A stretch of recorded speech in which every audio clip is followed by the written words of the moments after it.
Welcome to Childcare Rockstar Radio. I am your host, Chris Murray. Childcare leaders around the globe are breaking through challenges, leading the way in innovation, testing new best practices, and impacting children and families in a much more powerful and positive way than ever before. Each week, join me for interviews with early childhood leaders and experts that will leave you inspired to become the next childcare rockstar. Now, let's go. What are the two keys to retaining more families in your program? And do you think that those two keys also apply to retaining staff? Find out in this episode of Childcare Rockstar Radio. Welcome back to the podcast. This is Childcare Rockstar Radio, episode 178, featuring Scott Whitaker. I'm thrilled to have you here. And in this episode, you're going to learn a lot. Scott was chock full of wisdom. And Scott is our membership consultant. He helps us grow the membership of the Childcare Success Academy, and he's helped many, many different kinds of businesses. He's intimately familiar with the world of childcare because not only was his wife a preschool teacher, but he has attended many, many of our retreats and summits, and he's even done sessions for our Empire clients, hung out with y'all, and really gotten to know the world of what it's like to walk in the shoes of an early child care owner and leader. So you're going to love this episode. It is, as I said, full of wisdom regarding becoming the provider of choice, how to set yourself apart in your community, how to compete with the increasing competition in today's world, and how to do it in a way that's fun, keeps families with you, helps kids have a great time in your program, and helps teachers have a great time contributing to the world of education. So this is a really good one, guys, not to be missed. So get your pencil and paper out, take some notes, and as always, take action on the nuggets that you're going to receive in this episode, and you will find more abundance, more success, higher enrollment, higher staff retention, and find a life that is more fun and a life of ease in terms of building your empire in childcare or just making a difference, making a bigger impact. So we're driving into summer. This episode releases in early June, and I'm super stoked because I'm welcoming my daughter, 19-year-old Maeve Murray, who is just completed her freshman year of college. How did that go so fast? She is coming home. By the time you hear this episode, if you're listening to it live, she will have been home for a handful of days. And I cannot wait to welcome her back into the household. I'll be back to cooking dinners again for somebody besides myself. Very excited for a fun summer. I'm relaxing after a 2-week stint in Ecuador. Many of you guys were following my trip on social media. I took a journey with a group of entrepreneurs to the jungles of the Amazon. We were in eastern Ecuador in the Pastaza region, the Pastaza River, which is a main artery that leads to the Amazon River, just at the border of Ecuador and Peru. We visited and stayed with 3 different communities of tribal people, indigenous people, and got to see how they live.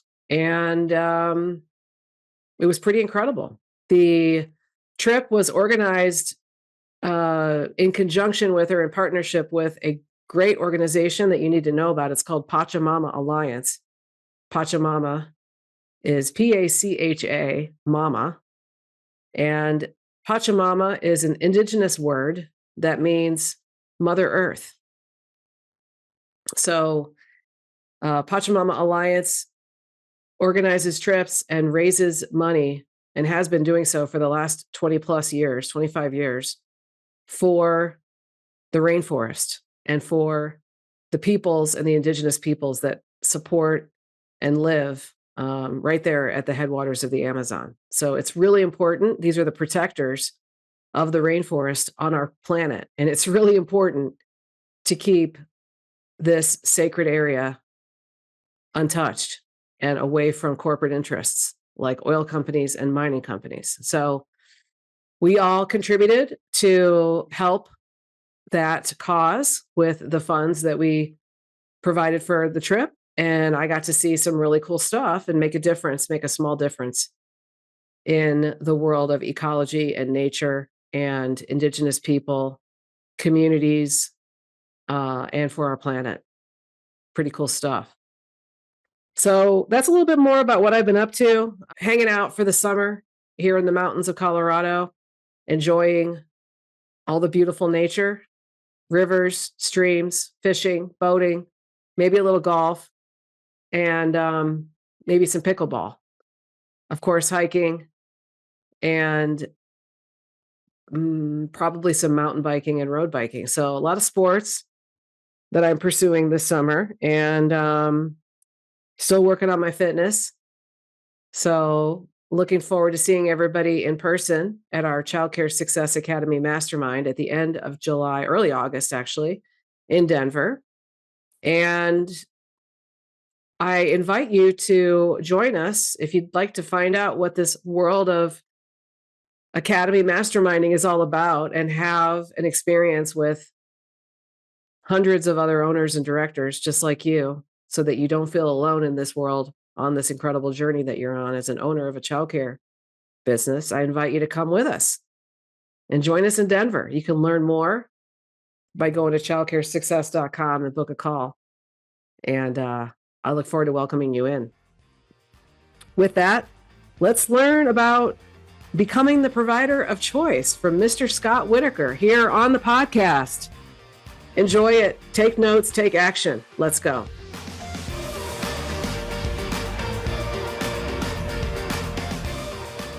Hey, folks, welcome back to the podcast. I'm pretty stoked today because I'm bringing someone that has been a longtime friend and business associate to the podcast today, Mr. Scott Whitaker. Scott, how are you? Hey, Chris, I am great. And I just want to thank you. It's a pleasure to be able to do this podcast, be able to speak directly to your audience. Been able to be alongside you over the years and just be able to see the impact that you guys have had and continue to have. It's phenomenal. So thank you for the opportunity. You are very welcome. And I'm thrilled that you're here. This is going to be a fun conversation, I have a feeling. Where are you right now? Where are you sitting? Yeah, so I am in my, what I like to call is my coaching cave inside my home office here at Charleston, South Carolina. I get to live in some beautiful places. So I'm in Charleston, South Carolina, where we've been living now for, I guess, almost the past 7 years. So it's been great. Awesome. So what is the name of your business? What do you do? And how do you serve? Tell us more. Yes. Yeah, so the name of my business is Membership Multipliers, and I help coaches and consultants grow and scale their high ticket membership offers, which is how we came into contact because you obviously have been impacting the ECE world and helping them grow and scale their businesses. And so we've been teamed up and said, how can we have a greater impact and get more people inside the academy there at Child Care Success Academy. So that's what I do. I do it in all different niches. I started out growing the largest membership organization in its niche. And when I did that, I was like Seinfeld. This is what I tell people. I was like Seinfeld. I was on top. And I decided, you know what? I could go out and I could do this in other niches, regardless of who they serve. So, I like to say, like, I have you guys in childcare. I have dentistry. I have service businesses, dance studio owners used to be a client. All different types, tax businesses, everybody. And that's really my goal, is to make them the most impactful inside their niche so that they can help those businesses that are truly looking to grow and serve. Love it. And I think I met you around 2018. So we've been friends for about 6 years, I think. Yeah. Ish, something like that. Wow. I think it's been that long. Yeah, we were in Nashville, Tennessee. Yep. At a mastermind together, and we're sharing about your business. And I think it just so happened my wife was with me. Yeah. At that one. Yeah. Because she likes to lay claim to, like, hey, I'm the one who got you connected with Chris there. Because my wife, for those of you who don't know, my wife was a teacher for a very long time. taught early childhood, ended up teaching second grade for a long time. And yeah, you guys hit it off, and then we started talking and talking about different opportunities that you had there. So yeah. Yeah, it's pretty cool. So we got to give kudos to Kelly. Yes, absolutely. Kelly So, Whitaker. You're awesome. Um, Tell us a little bit more. Speaking of Kelly, tell us more about your home life. What you got going on? Do you have kids? And what is life like at home for you? What are some of your personal interests? yeah. So my wife and I, we have been married for almost 29 years. So I Wow. know this. Yeah, I say that to people that are like, you look too young. I'm like, well, we got married when we were young, you know? So we got married when we were 21. And then we thought, hey, listen, and by the way, we met on a blind date. I don't know if you ever knew that. We Wow. Yeah, we met on a blind date, and then like 12 months later, got married. And as a dad of two daughters, I don't know that I would recommend that for my own daughters, but it worked out well for me. So, but yeah, we got married. 7 months later, we found out we were pregnant with our first daughter, and then like 9 months later, she was born, and so we were two young kids with a kid, and Wow. didn't know anything. And now, my wife and I mean, our daughters are grown. My oldest is 26, youngest is 21, and we're living life, loving it, because like they're still young enough, like we can enjoy, and it's a different dynamic in the relationship now, and Yeah, so it's great. We're having a blast, and loving life. So that's yeah. great. Well, maybe your fun fact is that you guys met on a blind date. Maybe that is. So yeah, there's the fun fact question that we were talking about earlier that Yeah. Chris was prepping me for. So yeah, there is the blind date. But I was saying earlier, a fun fact about me, I live a very boring life, and I like it that way. I do get to travel a lot because of different clients that I have and being able to go different places and things like that. But a good day for me is doing a bunch of nothing, where I, wake up, sit on the back porch every morning, walk the dogs, and sit on the back porch for a good hour and a half or so, and just love life and read and learn and listen to podcasts, and then hop on a Zoom when I need to hop on a Zoom to serve a client or what. So Right. uh, yeah, it's great. Sounds pretty good. Yeah, yeah. I Um, wouldn't trade, but yeah. And your boyish look has then inspired me to uh name you the membership boy wonder. So that's another yes, fun fact that came yeah. about. I don't know why that came into my head, but it was like, what, somehow I was just like, oh, Scott Whitaker, you mean the membership boy wonder? Yeah, So well, I think it was actually we were back. So we did a little bit of work together with the Child Care Success Academy, and then we were back at that mastermind, and you were yeah, doing a presentation, and you from the in front of everybody there said, yeah, and thanks to Membership Boy Wonder over here, here's what happened, and I was like, oh, I kind of like that moniker, so yeah. uh, that's been it.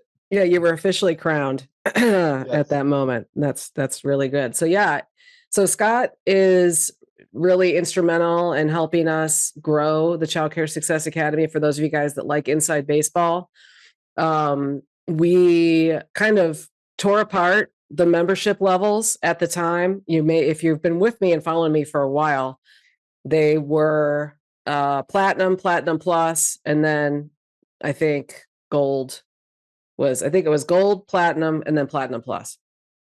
And so we looked at the actual desires of the different clients in those levels and what they actually wanted to accomplish being in our mastermind group and being in coaching with us.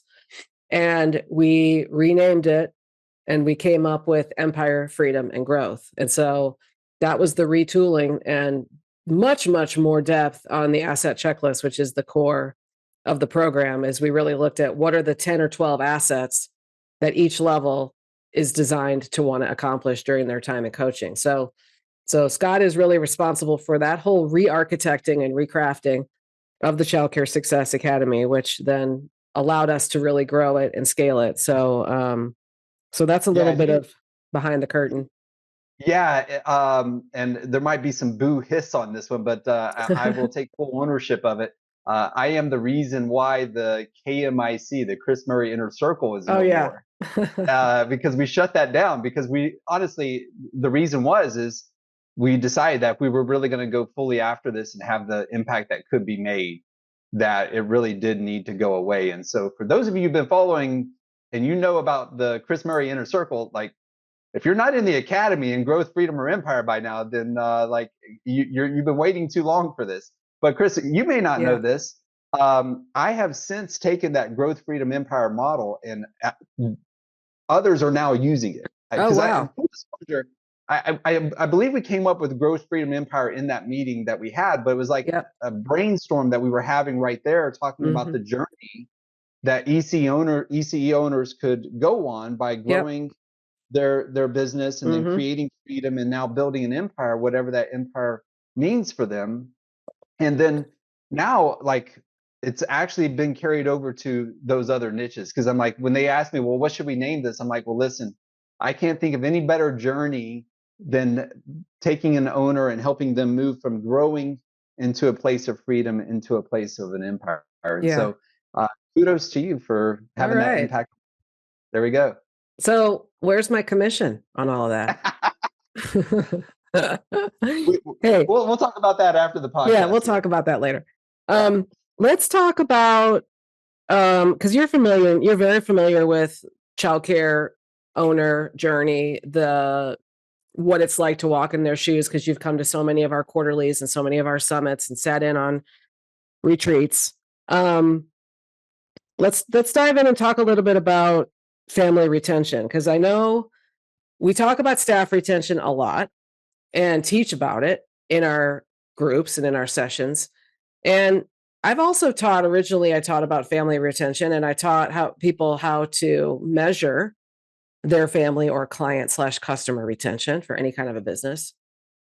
So talk about when you help business owners try to keep clients, whether it's in a membership business or it's in a school or an enrollment-based business, what are some keys to improving family retention or customer retention and keeping them with you longer, and maybe even having them be happier as they are continuing to give you their dollars? Yeah. Um, so everybody tries to make retention difficult. And I'm all about trying to simplify it and then create a system around that simple process and that system there. And it really does come down to two keywords for everybody to consider. Retention is all about relationships and results. And so we're going to break this down here for you. Thinking about the families, there's a relationship there. Like, I'll just say that if their child comes home complaining about having to go to your center every single day after day after day after day, guess what's going to happen? You're not going to retain them, Right. because that relationship with their child is not happening. And so you've got to be able to build that relationship with their child. Now, the interesting thing about ECE owners is that you not only have to do that with the child, but you also have to do with the parents. So as we look at this retention model, we got to look at it as relationship and results with the child and relationship and results with the parents. And it's got to be an equal focus there. Mm, Because if all you do is focus in on the relationship and results of what those parents want, not the child, well, the child is what they care about most. And so, like, again, that, description there about the child hating going to this center, like, that you're not gonna be able to retain them. So let's talk about relationship and results with the parents for a moment. Building that relationship. So what are some natural next steps that you can be doing in the way of building that relationship? Could it be a parent newsletter that is going out? Could it be ongoing, dare I say, marketing emails where you're remarketing to them the actual services that you provide? And by the way, when I say newsletter, I'm sort of old school. Chris, I know you have a newsletter. Like, I hmm. believe in the old school newsletter that you actually send in the mail. Yeah. Like, it's different from others. And so what if you did that newsletter? What if periodically, by the way, your teachers had a newsletter? Like, there was a newsletter from the teacher that, and the teachers aren't necessarily putting this together, but it's under that teacher's name, under your umbrella of your ECE. So, like, thinking through some of those things that you can be doing to build that relationship with them. Maybe there's an event that you can have for parents, bringing them in. That's only for parents of your current Mm-hmm. your current children. So those are just some ideas. And Chris, I know you guys got more, but like Yeah. I'm trying to say, like, having an intentional focus on this relationship with the parents, and then being able to identify what are the results. Like, what are the results that the parents are looking for? Obviously, safety and security is a big result. Mm-hmm. So knowing that, like, how are you constantly putting the safety and security and comforting those parents and having that as a result, and letting them know, like, this is happening. So like just consistently updating parents on the safety precautions that you take. You think because you tell them one time during your onboarding process about how safe and secure it is, Right. they actually know. But if you can continue to affirm the safety and security that you guys provide for their kids on an ongoing basis to them, that helps them know, like, okay, my child is in a safe place. Mm-hmm. And that's just one result that parents are looking for. I mean, but you identify those results and then say, okay, let's make sure we're constantly delivering on these results. They want to have their kids growing in knowledge. Now, again, at different ages, that means different things. But knowing what that means at those ages and demonstrating it, to be able to say that, hey, when your child started with us, this is where they were, and this is what Johnny drew, and here it was all outside of the lines and different. He didn't even know it, but now look at this beautiful picture Johnny drew, and everything's in the lines and all of this, and he used the colors in the appropriate places and everything else, and being able to have this understanding that they're also getting the results of them growing in knowledge and understanding in their development as children. So that's what the parents want, Mm-hmm. is the relationships and results there, but then it's the relationship and results for those children as well. So you think about the relationship, obviously, you as an owner, you might be able to detect right now that there might be somebody in your classroom who doesn't have a good relationship with one of the children. And like you're trying to navigate that, but if you don't navigate that, in rather quickly, you might lose that family. At the same time, you might lose that staff member, just to say it. Yeah. Like, you might be able to retain more staff and more families just by making some subtle changes on what teacher is teaching what child, Yeah. uh, and being able to focus in on that. So the relationships matter there as well with those children. And by the way, not just the relationships with the child to the teacher, but the child to the other children. And so how are you facilitating those relationships with the other children? Mm-hmm. And the different activities you have in your classrooms, the different opportunities for them to grow socially and so forth. So like helping those children on a developmental level in that relational standpoint. Mm-hmm. Then it comes down to, what do the children want as a result? I mean, if you ask children, they're probably going to say they want to have fun. Yeah. So like, Fun. I mean, is it a fun place to be? Right. Like, part of my background, and Chris, you know this, my background is I used to be a pastor of churches. And we knew that as, to be able to bring in young families and, people with children, that our goal is to make it be that the kids were bringing their parents to church.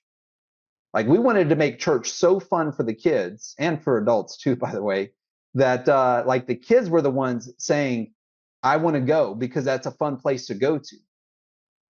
This is a great opportunity for you as an ECE owner to be able to say, how can we make our center the most desirable place for children, that children are literally begging their parents to go on Saturday mornings when they're Yeah. not going on Saturdays. It's not on the weekend program. Like, it's Right. only Monday through Friday. You mean I got to wait till Monday to be able to go back? Yeah, I'm sorry. You got to wait till Monday to go back, but I want to go back today. Like, you want that conversation to happen at home. Yeah. And so how can you create that desire for those kids for it to be like the most outrageous fun place for them to spend their time with you? Mm-hmm.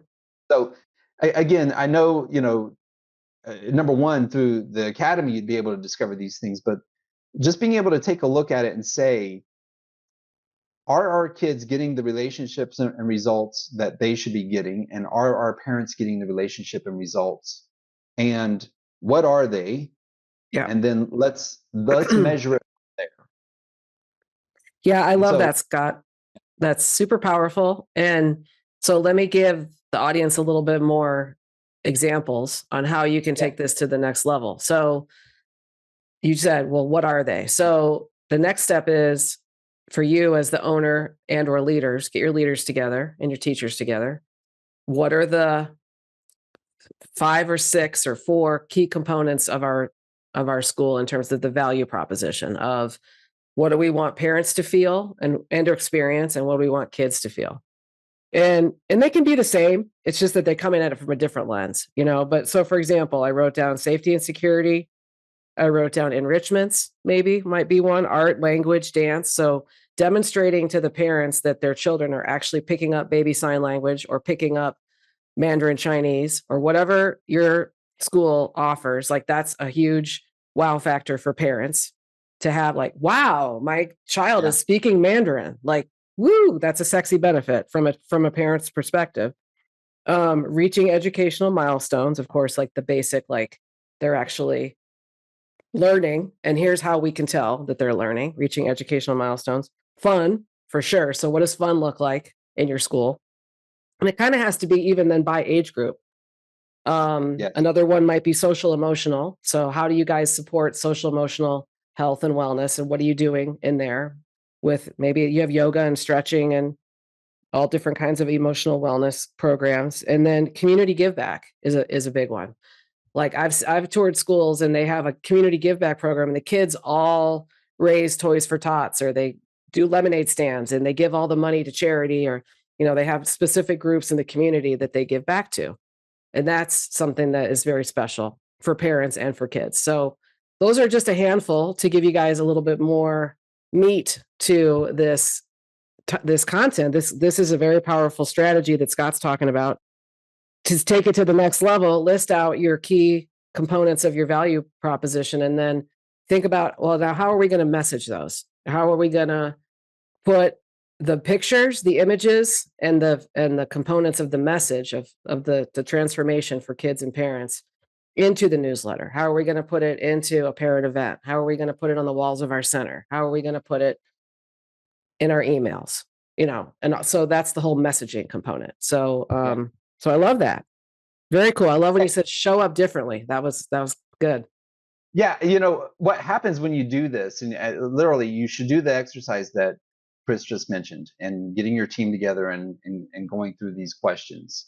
Have them listen to this podcast, and then you guys all come together and with your ideas on it.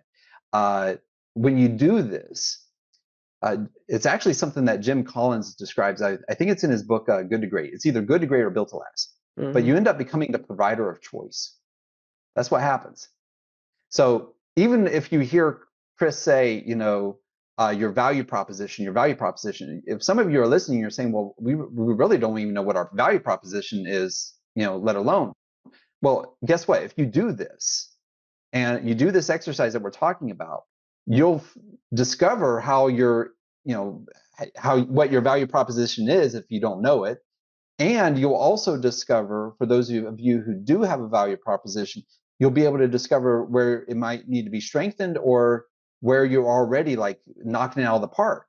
And so now when you do it and you leverage it even more, and you begin to make it known that this is what we do, you do become that provider of choice. Mhm. Because as they go and they ask, the other, EC down the road and this one down that road, and they start looking, but they don't find out that like they're doing these things. Why aren't you doing these things? Like, Right. you're now setting yourself apart and Mhm. become the provider of choice in your community, which is exactly where you want to be, to Mm. rise above any competitors. Wow. That's super powerful. I love that. The provider of choice. Very, very cool. Yeah. So I know some of our folks are very overwhelmed and stressed. They're, still they are missing spots in their employment where they got to hire, they can't keep employees. So sometimes when we talk about putting on like more parent events or doing a parent newsletter, they find it difficult to execute because they're already feeling so overworked and stressed and overwhelmed in managing their centers that the thought of actually putting together a really sharp and effective parent newsletter that's mailed to the home, as you mentioned, they're like, they just don't get it done. Like it just doesn't get executed, which drives me nuts, by the way, as their coach. But anyway, so what are some tips or some hacks that you use with your clients to help them get more done, get execute, because you're a get it done guy. You're like, you help us and our teams. You're like, just go do this, go write this email, go, go, go, go. Like it doesn't have to be, don't overthink it. So what are some tips that people can do to try to get more done and execute more effectively on this stuff? Um, can I change the question a little bit? Because Go for it. we're talking about staff. Mm-hmm. By the way, everything we just said about retention is true for staff too. You want to retain more staff, it's all about relationships and results. So the relationship side of it, um, I teach this process of assimilation, like you assimilate somebody. So even when families come in, you're assimilating them into the community of your business. A new child walks in in the classroom for the first time. They're being assimilated into the classroom. Your staff members are assimilated into the work environment. And so ask these three questions to retain more staff members. What is it that we can do for them on a relational level? Because I mean, granted, if they're not getting along with the rest of the team, like they're not going to stay long. And quite honestly, you probably don't want them to stay long if they're not getting, like, you should have a team that you're literally, when they walk in the door, you're excited to see them. Now, I know, okay, it might be difficult to find those people, but that's where this assimilation process can come in, that you still can assimilate these team members in such a way that they are getting the relationships that they want and the results that they want. Many times we think that the results that they want are all financial. And while financial compensation is a benefit, and we have to stay competitive and everything else. Yep. But I mean, Chris, I've heard some of our members at the academy talk about how they actually pay less but reward more. Mm-hmm. Now think about that statement that I just said. They pay less but reward more. What are those rewards? Well, I mean, why not, treat a staff member and their significant other or whoever to, a dinner out? Like I've got a gift card that I'm just going to, gift them, and I'm going to do certain things. And you said you might end up actually paying less in compensation, but rewarding them more, and they're fully excited to be there. You're thinking, I got to compete on compensation, when it's really, you should be looking at it, I'm competing on rewarding people. Mm-hmm. And that which gets rewarded gets repeated. Okay, there's my one-liner on that. That which gets rewarded gets repeated. So if you want them to do certain things, i.e. some of the tasks that we're talking about, you reward them and find ways for it. Mm-hmm. You might actually find out that some of the rewards that they want are far less than what it would actually cost you monetarily. I remember a client, doing this with his staff, and like had them all write down, different things that they wanted. And here he was when he got the list. Like, I mean, one of his staff members just wanted designer jeans. I mean, I don't know what designer jeans go for women or whatever, but let's say it's, $250 for a pair of designer jeans. Like, that's an easy reward that he could give her. He's thinking like, well, I got to compensate her more, of which is going to cost him more than $250 over the course of the year. It's no, Right. she just wanted a pair of designer jeans, a nice Mm-hmm. handbag, Mm-hmm. So when you have that, now you're building that relationship. You're also helping them get the results that they want. I mean, you know, that woman when she puts on her designer jeans. And by the way, that's a very true story. When she puts on her designer jeans, I mean, like, how does that make her feel? Right. Like, she's wearing scrubs throughout the week, and then on the weekend, she gets to put on her designer jeans, and she feels different about the way she looks. She feels different about her self-esteem. And so now she's actually getting a result that she wants just by a pair of designer jeans.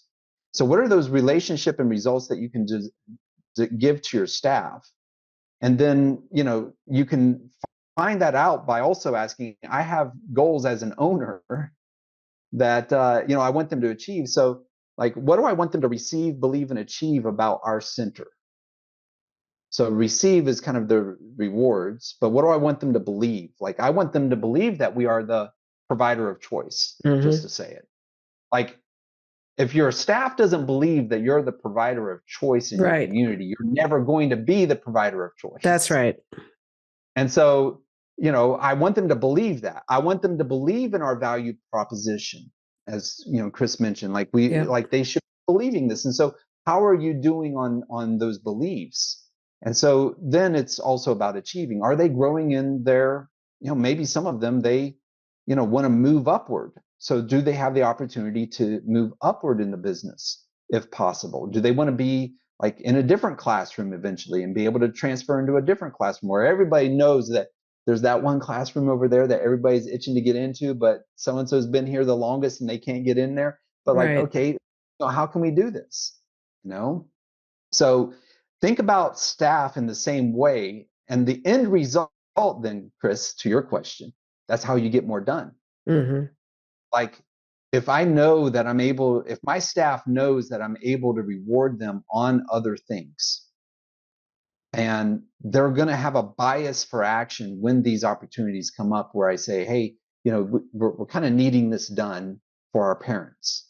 And they're believing in the provider of choice. They can see the connection of why this task over here should be done because it helps us fulfill our value proposition and being that provider of choice. Plus, like, I know they take care of me, so let me help take care of them and fulfilling this. So running all of that through, and I know it's there's a lot there. We could unpack this for a good couple of hours. Yeah. But go back to the questions of what do I want my staff to have in a relationship, and what do they want in results and relationships there as well. You'll be able to find more accomplished. Love it.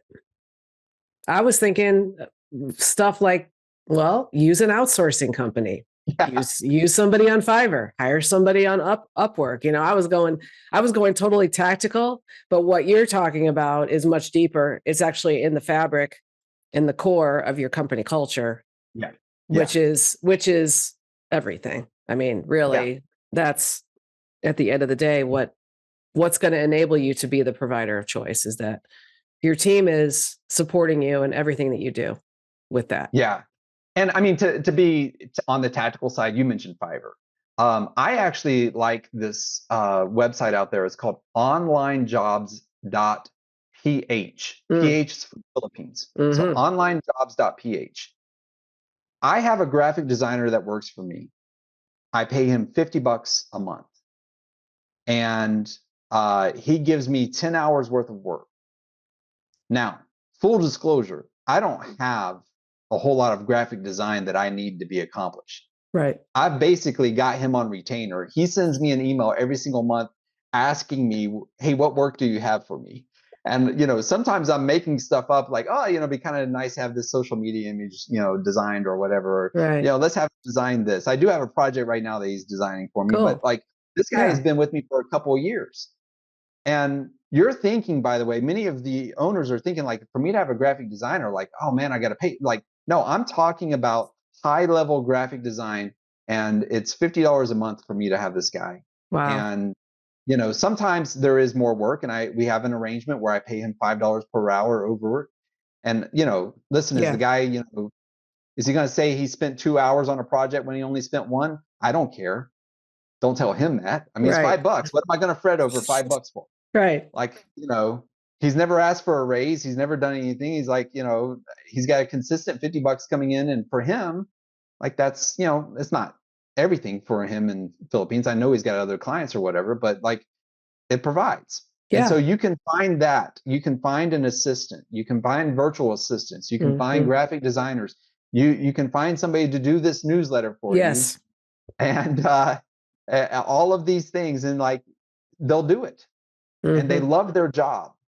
And they will not complain about it. And they know English better than you think they know English. I mean, English is the language of the internet, by the way. Just to help you get over this barrier, because I know a lot of people don't understand this. Like English really is the language of the internet. The whole internet is built on English. Right. And so people in other countries, they have to learn English. So they learn it and they can speak it very well, and they can answer your phones and do all sorts of stuff. Probably better than some people who are answering your phones right now, maybe. Yeah. So cool. Love that. Thanks for that tip. I love that. As a guy who is an expert in helping people reach the right clients, in other words, you helped us paint the avatars of the classic, who is a growth member, who is a freedom member, who's an empire member. What are those avatars? How can we speak clearly to our target avatar so that we can attract them better? So for childcare folks, a lot of times I ask this question about who are your A and A plus or A clients that you would like to attract more of. And their answer is often just working moms and dads, like working families.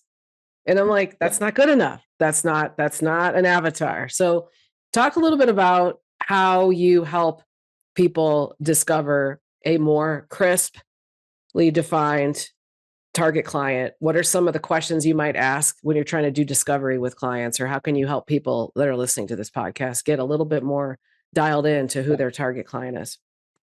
Yeah. So let me just say, big picture first is the reason why so many are reluctant to answer that question is because of scarcity thinking. And my first challenge to anybody and everybody considering identifying who their avatar is to come from a place of abundance. Like right now, even as you're listening to this and you're thinking, right now, I'll just take anybody who walks through the door. Like technically that's scarcity thinking. Like, no, I want people who are going to walk through the door and be able to pay on time. like I want that, which you want that too. Like it comes from the scarcity thinking that if I do this and I go after these people, then I, am going to be saying no to potentially some people. Right. And you said it in the beginning, it is this dream client. Now, listen, I believe in serving everybody. I believe in, really serving everybody equally and, not discriminating against, one or the other. But when it comes to marketing, which is what we're talking about, I believe in clearly identifying who you want to go after. And that has to come from an abundance mindset, knowing that there's more than enough of that avatar that you're going to be able to go get them, regardless of what everybody else down the street is, which, by the way, they're not doing this. You want to become the provider of choice, which I guess is our theme for this podcast here. Yes, absolutely. Become the provider of choice. You want to become that provider of choice. Clearly know who you're going after. Clearly identify who your avatar is. So it starts very simple. I mean, it really does start with demographics. Like what is the demographic age? Parents who have, I can relate to this. I mean, parents who have kids, and they're in their 40s and they have kids that are preschool age. So they started late in life. They're very different than the 20-somethings who started out early like me. Right. Very different. Like, do you want, is your dream client, would it have been me at, 22, 23 years old with a brand new baby and, toddler on my or me? I'm at the other end. I had my kids at 35 and 39. Yeah. so like, no, my dream client would be is like, I'm looking for people who, are more established. They are a little bit older in life. So they're in their 30s. They're married, so that there's, a couple involved. You could say like, you could even say like, what kind of marriage they have, depending upon your community that you're in. But like, you know, and I don't want this to come off wrong, but like, what is their race?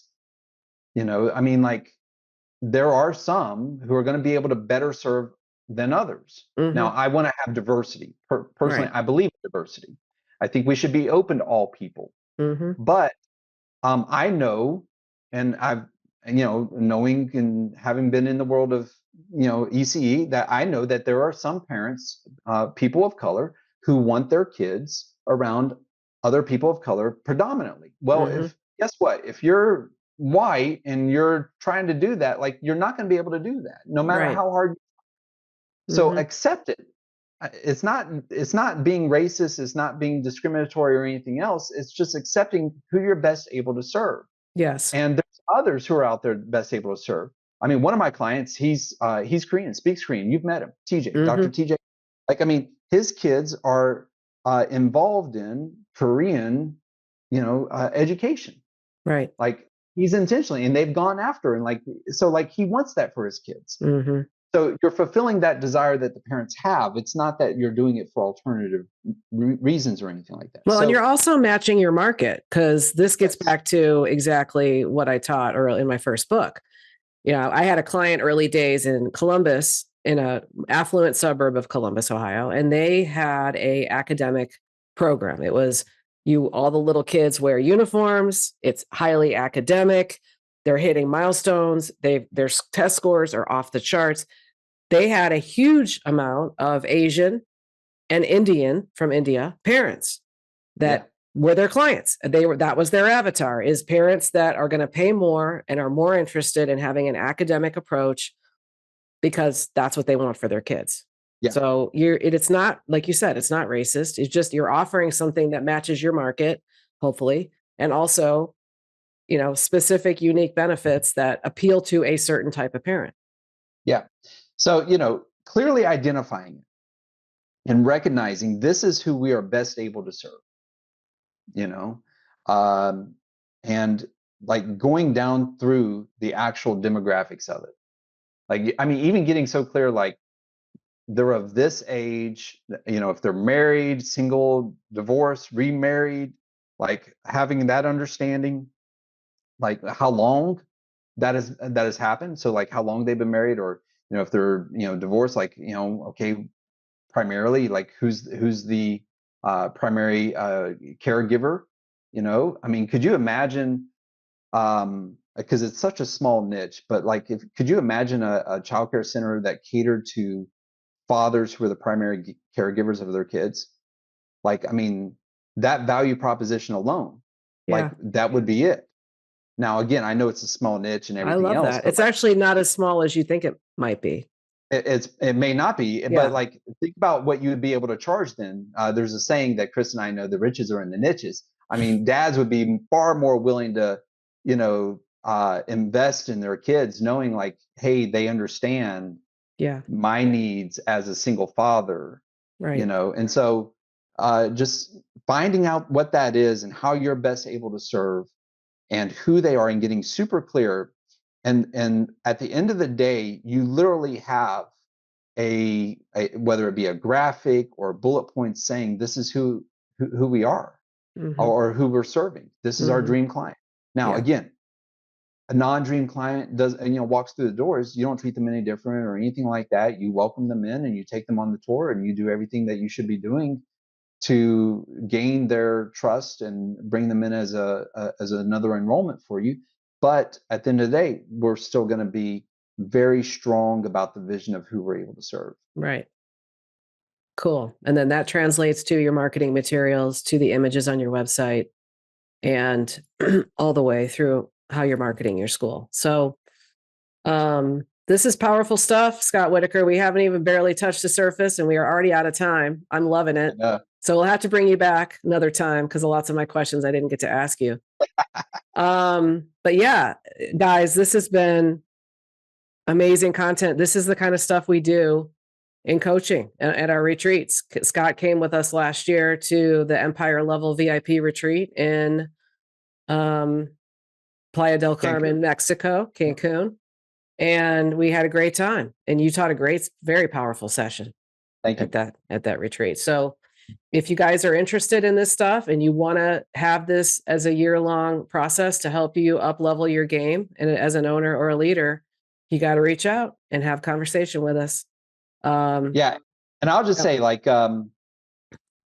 I can honestly say that the team at the Child Care Success Academy, like, they genuinely care.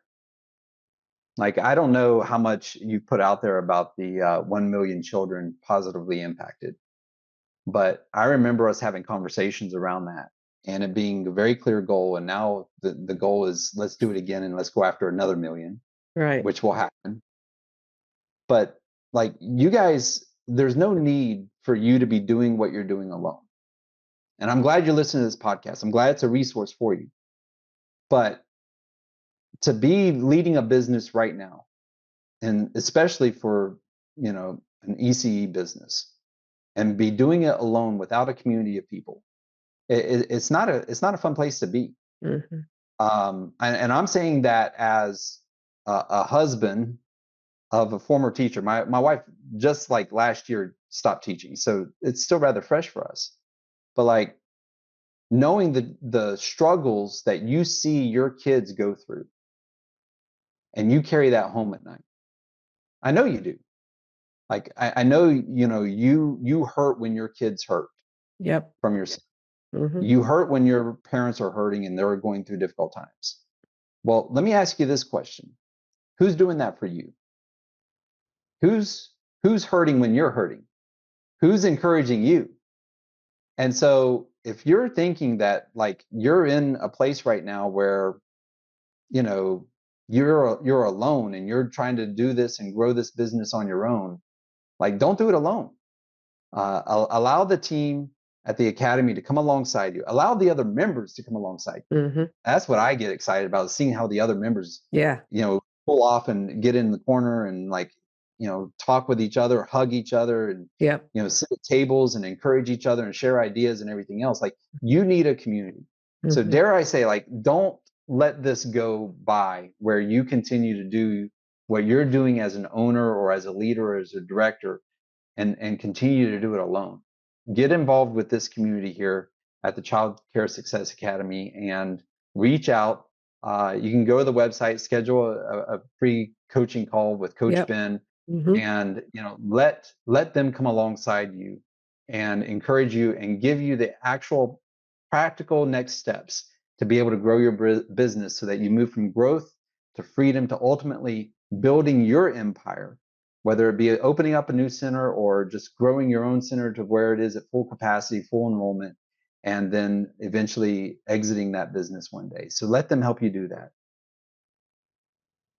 Well, Scott, once again, you just blew me away, buddy. Thank you so much for being here on the podcast. I don't know why it took me so long to bring you on the podcast. That's all right. That's all right. Episode 178. Well, it's all good. It's been great. Thank you so much for taking the time, and you can feel your heart. You can feel that you really have a love for this industry. You came from the world of being a pastor, the world of churches, and now you're in this industry with us. And thank you for helping us impact and touch more humans and get to our 1 million child goal. And looking forward to the next million. And thanks again for being here, buddy. Really appreciate you. Thank you. Thank you. Thanks everybody for tuning in. Go take action on what you learned. Make it real. And we'll talk to you next time. Take care and God bless. Bye-bye. See ya. I hope you liked this episode of Child Care Rockstar Radio. If you did, please leave a review and share it with someone you know to help spread the word to friends in our industry and on social media. Childcare business success is my passion, and I'm honored to be on this journey with you. As a thank you for listening, I've got a new video training that shows you how to add 6 figures or more of new revenue to your program in the next 60 days by improving your hiring and your enrollment systems. To watch my new video, just go to www.fixmyschool.com. That's fixmyschool.com. Thanks. Take care and God bless.